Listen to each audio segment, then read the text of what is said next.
bintang tamu kita ini adalah seorang protokol, maka saya akan mempersilahkan dengan gaya seorang protokol ya. Dan hadirin yang terhormat, inilah tamu kita pada hari ini, Ibu Dwi Rina Puspitasari, Sarjana Ilmu Komunikasi. Kami persilahkan. Assalamualaikum warahmatullahi wabarakatuh, Mas Dahri dan semuanya. Warahmatullahi wabarakatuh. Apa kabar Mas Dahri? Alhamdulillah. Sepertinya ini menjelang tanggal 17 Agustus, cukup sibuk ya Bu Rina ya? Ya, cuma memang tidak sesibuk tahun-tahun sebelumnya karena kita sedang di masa pandemi COVID, sehingga acara juga harus tetap memperhatikan protokol kesehatan sehingga tidak terlalu banyak melibatkan massa, Mas Dahri. Ya, termasuk sharing kita hari ini yang tadinya mau kita ketemu langsung face to face, udahlah pakai Zoom aja. Biar lebih aman ya. Tidak mengurangi makna ya. Betul sekali, karena yang penting yang nonton itu dapat value-nya apa gitu. Ya, ya nggak Bu Rina? Gitu ya? Iya betul sekali, insya Allah. Semoga bermanfaat yang kita sampaikan hari ini. Ya, oke, Bu Rina. Terima kasih sudah berkenan untuk hadir sebagai bintang tamu di podcast ala-ala pakai Zoom meeting ya. Nggak di studio. Iya. Baik, Bu Rina, kalau orang Kebumen pasti sudah tidak asing lagi dengan sosok Bu Rina ini, apalagi yang sering ikut kegiatan di lingkungan Pemkab gitu ya. Pasti kalau ada acara berupa penyambutan tamu dari luar kota Kebumen atau upacara peringatan Hari Nasional atau hari-hari penting di kota Kebumen, pasti sosok Bu Rina ini sudah tidak asing lagi dan bahkan sering muncul dan mungkin menjadi pusat perhatian karena Bu Rina ini adalah protokol di Pemkab Kebumen ya. Iya, betul. Iya. Beredar di mana-mana gitu ya Mas Dahri ya. Betul, beredar di mana-mana. Baik, Bu Rina, menjadi seorang protokoler gitu ya, menjadi seorang protokol ini adalah sebuah profesi yang mungkin hanya sebagian kecil orang yang bisa menguasai gitu ya. Iya nggak? Di Kebumen ada berapa MC protokoler yang biasa bertugas? Iya. Selain Bu Rina. Tim kami ada di bagian Humas Setda Kebumen. Kami ada 4 personil di situ, 1 pria, kemudian 3 wanita. Jadi kami berempat di Subbag Humas dan Protokol, Mas Dahri. Jadi ada di bagian Humas Setda Kabupaten Kebumen. Jadi kami hanya ada berempat Mas personilnya. Dan itu pelayanan yang diberikan untuk Bupati, Wakil Bupati Kebumen, dan Sekda. Ada 3 pimpinan yang kita layani setiap hari. Jadi dimanapun beliau acara, kita melekat untuk memberikan pelayanan keprotokolan. Iya, baik. Bu Rina, kita ingin tahu nih perjalanan karir dari Bu Rina sampai sekarang pada posisi sebagai bagian dari protokol pemerintahan Kabupaten Kebumen gitu ya. Ini kan kalau protokol itu kan memang satu bidang pekerjaan yang kalau kita lihat sepertinya memang sangat terbatas orang yang bisa menguasai gitu kan. Nah, ingin tahu nih sebenarnya awalnya itu dari Bu Rina sendiri, mungkin bisa diceritakan dari kecil apakah memang ada track record pada waktu SD menjadi protokol upacara bendera atau bagaimana? Iya, mungkin kalau diceritakan panjang lama ya, nanti durasinya habis ini Mas Dahri. Tapi pada intinya dulu saya mengawali karir di Kebumen. Saya datang di Kebumen itu tahun 2003 Mas Dahri. Oh, aslinya 2003. Saya dari Purwokerto. Oh, oke. Purwokerto. Kemudian ada pendaftaran di Rati TV Kebumen tahun 2003. Saya mencoba mendaftar, kemudian alhamdulillah rezeki. Kemudian saya bergabung dulu di Rati TV dari tahun 2003 sampai dengan tahun 2010. 2007 itu saya alhamdulillah diangkat jadi PNS. Kemudian tahun 2010-nya saya dimutasi ke bagian humas.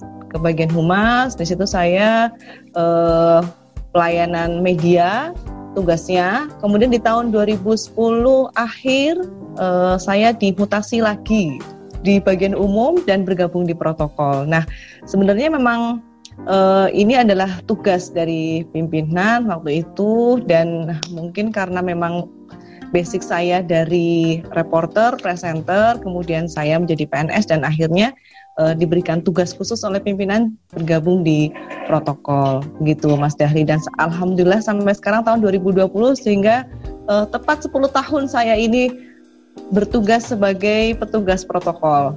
Wow, luar biasa. Di Pemda Kebumen. 10 tahun Mas Dahri. Berarti sudah bisa dibilang bisa 10.000 jam terbang ya. Jadi kalau jadi protokol, jadi protokol itu sudah nggak perlu pakai mikir, sudah kayaknya otomatis aja gitu ya. Nggak jadi protokol sih. Tapi sebelumnya gini, Bu Rina waktu kecil, apakah memang dari kecil ya, mungkin TK SD emang Bu Rina ini sudah suka berbicara, atau mungkin sudah sering ditunjuk pada saat SD? Kayak dulu saya nih misalnya SD, saya tuh sering banget ditunjuk jadi protokol upacara bendera, gitu ya. Sehingga dari SD, SMP, SMA bahkan sering gitu ya. Kayaknya protokol yang cowok tuh cuma saya dulu. Dan ternyata sampai hari ini pun saya juga berkecimpung dalam dunia yang memang banyak komunikasi begitu. Apakah memang Bu Rina juga waktu kecil seperti itu? Iya, betul sekali. Dari TK sering sekali ikut kegiatan lomba-lomba. Kemudian SD saya pernah jadi juara puisi tingkat kabupaten, kemudian sampai ke provinsi. Di SMP juga masih. Jadi puisi itu kan vokal juga ya, olah vokal. Betul. Kemudian SMP sering dapat tugas juga jadi pembawa acara upacara dan lain sebagainya. Kemudian SMA juga masih sama, masih di seputar itu, sering ikut lomba puisi sampai di tingkat provinsi, dan itu pada akhirnya melatih vokal. Sampai sekarang pun alhamdulillah dengan sendirinya vokal itu terbentuk terbentuk dan jadi ciri khas saya begitu. Jadi teknik untuk suara, vokal dan sebagainya sudah dapatkan dari pengalaman itu, dan yang pasti mental ketika tampil di depan umum itu juga sudah alhamdulillah sudah terbentuk dari saya kecil, sering mengikuti kegiatan lomba-lomba di berbagai tingkat.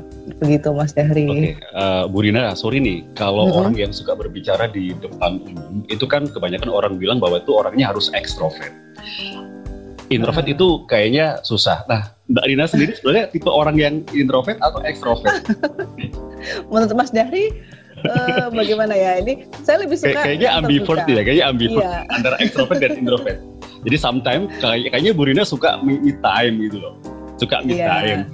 Tapi mungkin karena kebentuk dari pengalaman-pengalaman di organisasi atau di sekolah dari zaman kecil, kemudian di lingkungan pekerjaan, sehingga kebentuk menjadi ekstrovertnya muncul. Mungkin itu loh ya, mungkin. Kalau Bu Rina sendiri sebagai seorang pribadi, Bu Rina rasanya introvert atau ekstrovert? Saya lebih cenderung ekstrovert kayaknya ya Mas Dahri ya. Saya lebih terbuka, lebih menerima orang begitu ya, dan saya lebih senang hal-hal yang sifatnya terbuka begitu. Jadi apa adanya. Kalau mungkin hal-hal yang sifatnya pribadi memang harus kita kelola sebagai sesuatu privacy begitu ya. Tetapi kalau misalnya pergaulan atau kegiatan sosial yang lain dengan komunitas kita di masyarakat, saya lebih suka yang terbuka. Jadi mungkin cenderungnya lebih ke ekstrovert kayaknya ya Mas Dahri ya. Iya, betul. Emang seorang public speaker itu yang lebih menonjol itu biasanya memang yang lebih ekstrovert. Baik, Bu Rina, untuk menjadi seorang protokol dalam hal ini, apalagi di pemerintahan kabupaten gitu ya, itu sebenarnya skill apa sih yang harus dikuasai, kemudian knowledge apa yang harus dikuasai, dan attitude apa yang juga harus dimiliki? Ya, banyak hal yang harus kita kuasai Mas Dahri. Yang pertama, mungkin memang setiap orang bisa membawakan acara. Tetapi ketika kita menjadi seorang pembawa acara dalam tugas kedinasan resmi begitu ya di lingkungan Pemda pemerintahan, mungkin ada satu hal yang harus kita pelajari, yaitu tentang pedoman keprotokolan. ya. Jadi ada pakem-pakemnya sendiri ya? Iya, ada ilmunya. Kalau misalnya kita membawakan sebuah acara itu setiap orang mungkin bisa, tetapi ketika membawakan acara dengan aturan-aturan keprotokolan itu memang harus kita pelajari tersendiri begitu. Jadi misalnya dalam hal penyebutan jabatan. Nah, ini kan dalam aturan keprotokolan itu ada apa namanya rumusnya begitu. Misalnya yang pertama yang disebut itu harus yang tertinggi jabatannya, kemudian tertinggi kejabatannya yang kedua, ketiga dan seterusnya. Kemudian siapa yang harus disebut pertama, kedua, begitu itu ada rumusnya. Jadi yang pertama memang harus menguasai ilmu keprotokolan itu sendiri. Kalau kita pedomannya adalah dalam Undang-Undang Nomor 9 Tahun 2010 tentang keprotokolan, Mas Dahri. Di situ bisa dipelajari banyak hal tentang keprotokolan. Kemudian yang kedua adalah attitude.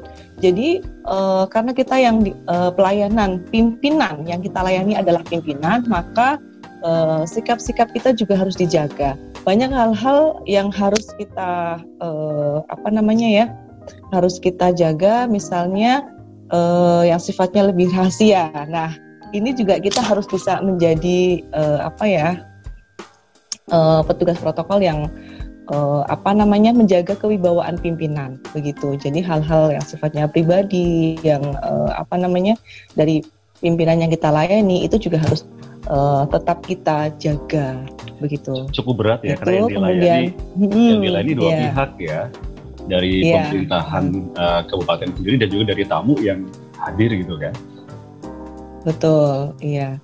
Dan mungkin selain attitude, kemudian cara berkomunikasi. Ketika kita berkomunikasi dengan pimpinan juga ada caranya, ada tekniknya. Jadi tidak sekedar kita berbicara, tetapi dalam menyampaikan informasi itu ada bahasa-bahasa tertentu yang kita gunakan. Misalnya ini, mohon izin Bapak menyampaikan informasi tentang acara kemudian seperti ini, begitu. Jadi memang agak kaku begitu ya Mas Dahri, tetapi itulah pakemnya, iya. Lebih tepatnya itu tata caranya kita berbicara ketika pelayanan dengan pimpinan. Berbeda ketika kita berbicara dengan sesama kita, begitu, atau dengan pejabat yang lain. Ini ada hal-hal yang harus kita kuasai juga, begitu Mas Dahri.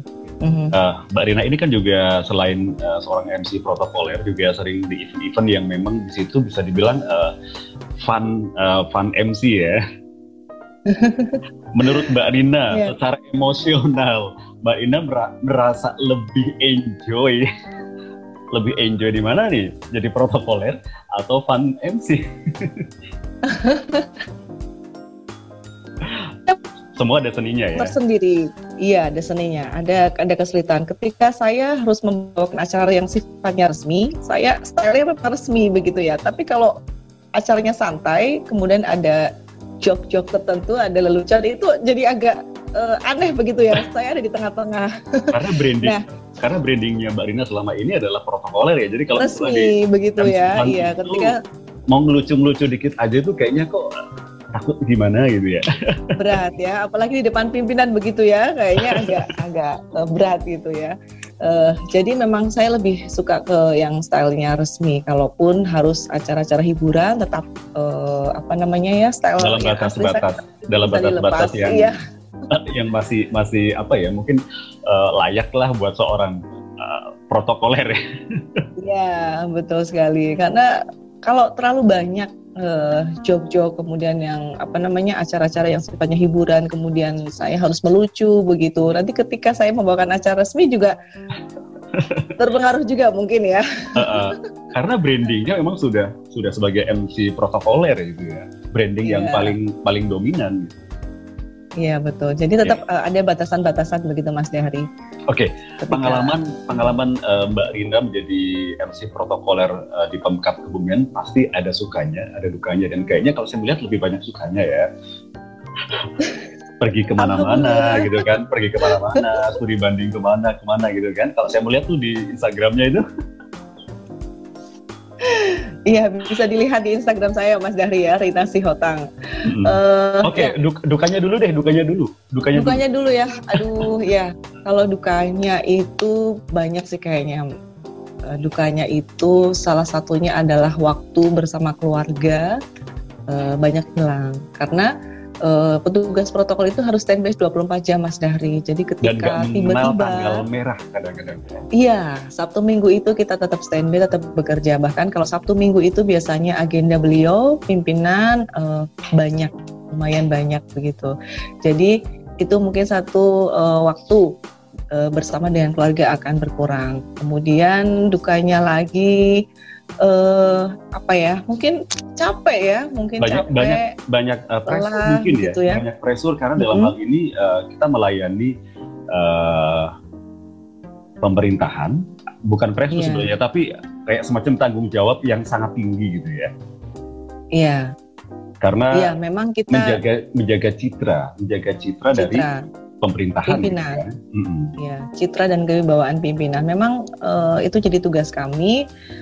Kemudian Mas Dahri, mungkin ketika memberikan pelayanan itu ada kesalahan, nah itu akan terlihat secara langsung karena kalau misalnya kita bekerja di belakang meja, mungkin bisa kita hapus begitu ya kesalahan dan akan kita ganti yang baru. Tapi ketika kita jadi petugas protokol, berbuat satu kesalahan saja itu akan terlihat sekali oleh yang ada di situ tamu undangan. Misalnya jadi pembawa acara, salah sebut aja gitu ya, udah pasti ini jadi catatan begitu ya dari audiens. Oh ini Mbak Rina salah, ini lagi blank atau lagi apa, itu pasti akan teringat terus oleh audiens begitu Mas Dahri. Jadi memang kita merasa kadang beban kita juga berat, tapi alhamdulillah bahwa karena kita bekerjanya tim Mas Dahri di protokol itu, jadi saling mendukung, kemudian antar personil juga kerjasamanya sangat baik, sehingga hal-hal yang mungkin terjadi yang bisa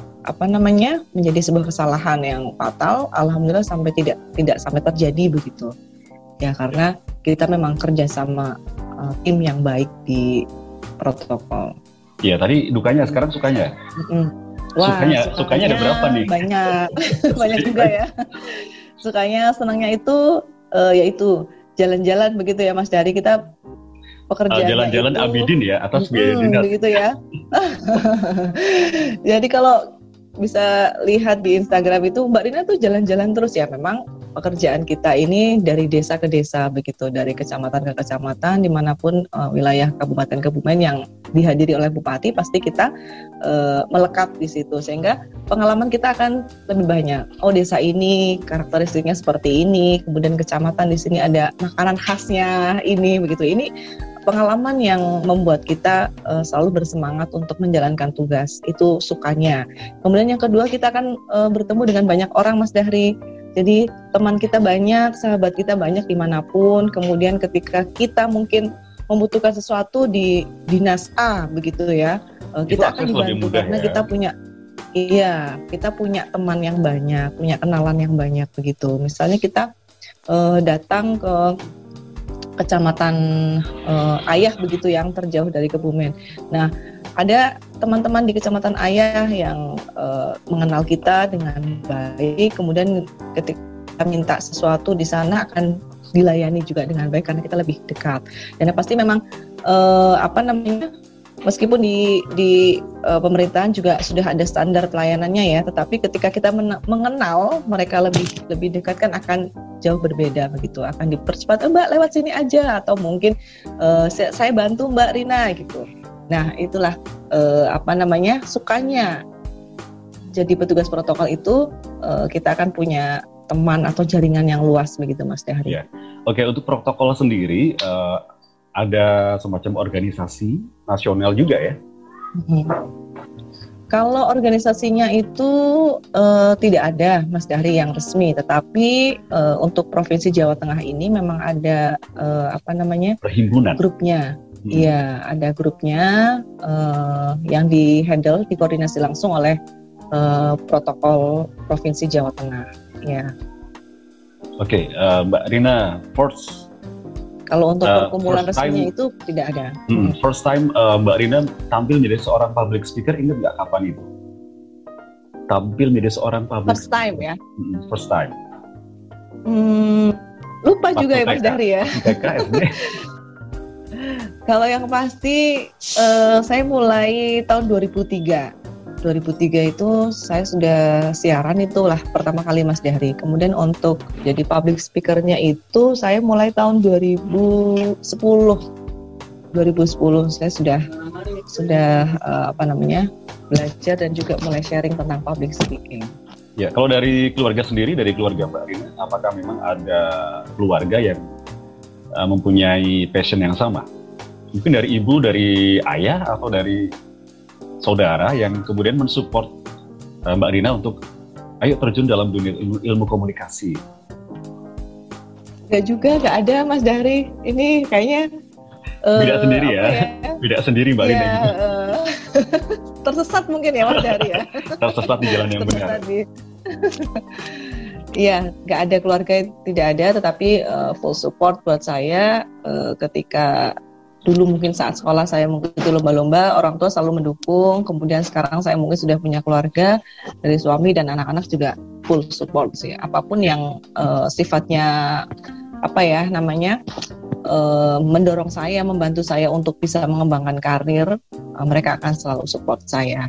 Begitu. Oke, Mbak Rina, bagi seorang public speaker, kan katanya seorang public speaker yang bagus itu berawal dari seorang public speaker yang jelek. Pasti dalam hal ini, dalam perjalanan sekarang Mbak Rina sudah menjadi seorang public speaker yang sangat handal, pasti pernah melakukan mungkin kesalahan-kesalahan dalam public speaking yang pernah dijalankan. Ingat nggak kesalahan yang paling ingat banget itu apa, dan itu bikin Mbak Rina tuh mungkin sempat stres, sempat merasa bersalah banget gitu. Ingat nggak kesalahan yang pernah dilakukan? Pernah Mas Dahri, jadi itu acara besar Mas Dahri, kunjungan Presiden Jokowi. Kunjungan Presiden? Waktu itu, iya, di daerah Seruang? Peresmian Seruang ya, Pasar Tengok gitu ya, Pasar Gilbert. Iya. Itu gimana kesalahannya? Kesalahannya nggak begitu prinsip, tetapi saya merasa menyesal begitu ya, karena itu acara Presiden, sehingga ketika saya tampilnya tidak maksimal, saya merasa ini aja ya, merasa down begitu ya. Jadi ceritanya itu protokol Presiden itu sudah mengarahkan saya untuk susunan acaranya. Saya tulis, saya susun acaranya dan sudah sesuai dengan protokolan Presiden. Kemudian ketika Pak Presiden hadir di situ, skenario berubah dan saya sudah terlanjur menyebutkan acaranya, acara ini begitu ya, misalnya peninjauan begitu ya, penyerahan, waktu itu penyerahan, kemudian Pak Presiden beliau sudah ke acara berikutnya begitu ya, geser begitu sehingga di cancel. Nah, tidak jadi terjadi perbedaan yang saya sebutkan dengan yang terjadi di lapangan begitu. Nah, iya, cuma kan di situ ada yang hadir tamu-tamu penting begitu ya. Saya merasa kecewa. Semua mata seolah-olah atas Mbak Rina ini ya. Iya betul. Jadi protokolnya sempat, waduh Mbak gitu ya. Tapi memang bukan kesalahan saya sepenuhnya, memang dari yang mengarahkan, ada miskomunikasi antara yang memandu beliau Pak Presiden dengan protokol yang standby di samping saya begitu. Jadi ada miss waktu itu sih sedikit. Ya. Oke. Itu pengalamannya betul-betul. Betul, ya. Mbak Rina selain aktif di protokol juga saya sering melihat diundang untuk mengisi pelatihan-pelatihan ya.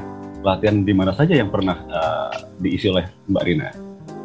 Ya, alhamdulillah ini banyak sekali ternyata permintaan dari masyarakat untuk pelatihan MC ya, terutama atau membawa acara.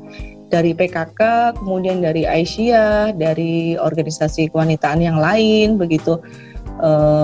Ini meminta saya untuk memberikan materi tentang itu. Jadi mereka senang meminta saya untuk bisa memberikan materi tentang pembawa acara dan protokolan, karena dalam sebuah acara kadang-kadang pembawa acara itu masih belum menguasai teknik untuk menjadi seorang pembawa acara. Jadi mereka lebih banyak tentang teknisnya bagaimana menjadi pembawa acara.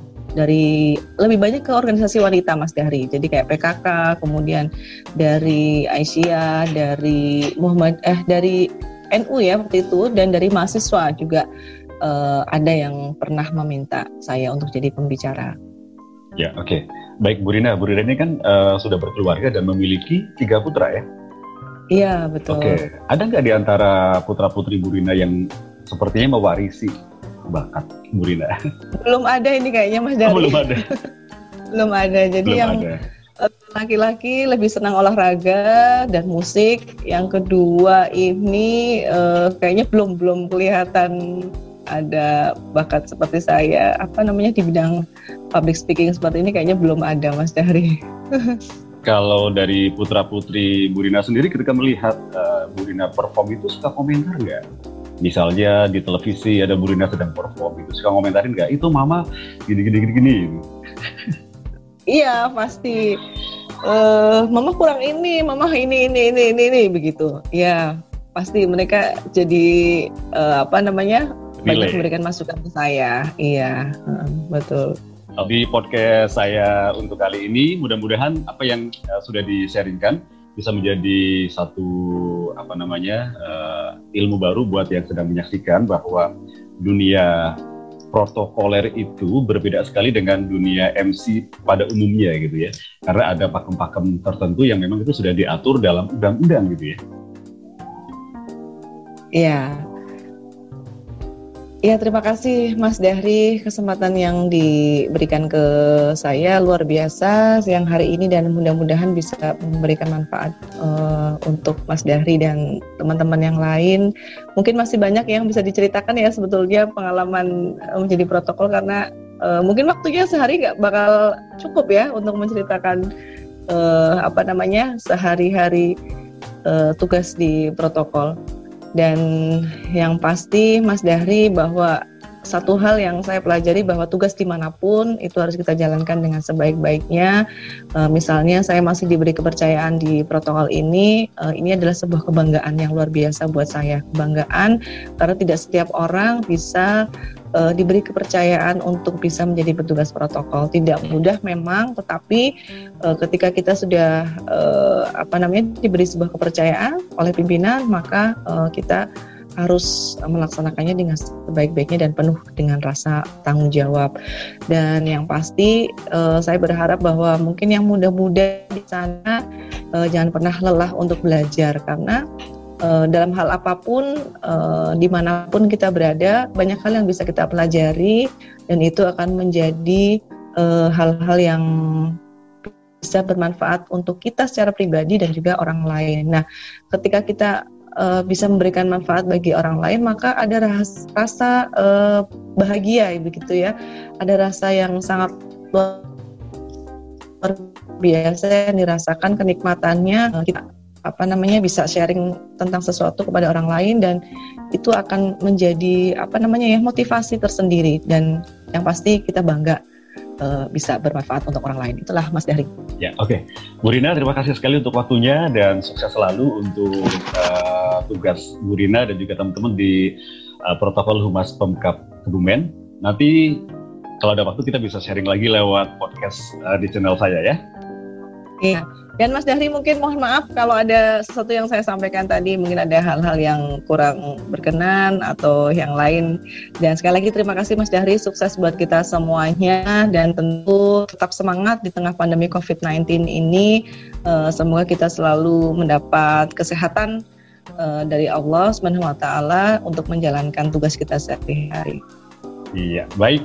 Sekali lagi terima kasih, sampai jumpa di lain kesempatan. Untuk Ibu Rina, sukses selalu untuk tugasnya sebagai protokol Humas Pemkab Kebumen.